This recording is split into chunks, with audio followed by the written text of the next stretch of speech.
Don ली, जिन्हें अगर south Korea का सलमान खान कहा जाए तो गलत ना होगा। डॉन ली अपनी सुपर हिट एक्शन मूवीज़ की बदौलत पूरे वर्ल्ड में फेमस हैं। डॉन ली अब तक बेशुमार कोरियन मूवीज़ और ड्रामों में काम कर चुके हैं और अब इनको साउथ कोरियन शोबिज़ इंडस्ट्री में एक वर्सटाइल और दबंग एक्टर के तौर पर जाना जाता है। तो दोस्तों, आज की इस वीडियो में आप डॉन ली यानी कि मा डोंग सेओक के बारे में सुपर और धुआंधार फैक्ट्स जानोगे। लेकिन इससे पहले आपसे रिक्वेस्ट है कि वीडियो को एंड तक लाजमी देखिएगा और साथ ही वीडियो को लाइक और चैनल को ज़रूर सब्सक्राइब कर दें।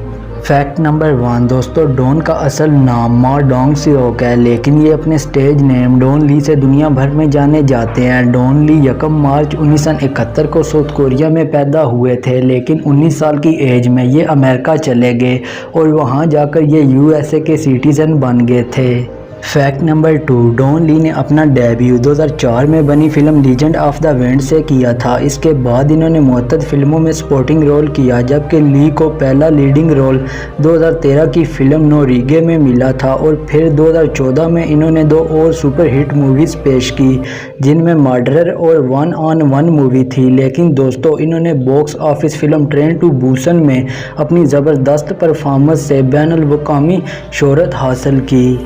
फैक्ट नंबर 3 दोस्तों, ली ने अपने पेरेंट्स, बहन भाई और वाइफ के बारे में अब तक कोई भी इंफॉर्मेशन मीडिया पर ज़ाहिर नहीं की, जबकि ली के बारे में ये कहा जाता है कि वो स्पोर्ट्स रिपोर्टर और मीडिया फिगर यी जंग के साथ 2016 से रिलेशनशिप में हैं। फैक्ट नंबर 4, एक तखमीने के मुताबिक डॉन ली की नेटवर्थ $32 मिलियन से भी ज़्यादा है, जो कि ये पैसे पाकिस्तानी रुपयों में 5 अरब 87 करोड़ से भी ज़्यादा बनते हैं। फैक्ट नंबर 5 दोस्तों, ये अपनी वेस्टर्न शनाख्त डॉन ली के तहत एक्टिंग की दुनिया में आने से पहले मार्क कॉलमैन और केविन रैंडलमैन के ज़ाती मार्शल आर्टिस्ट हुआ करते थे।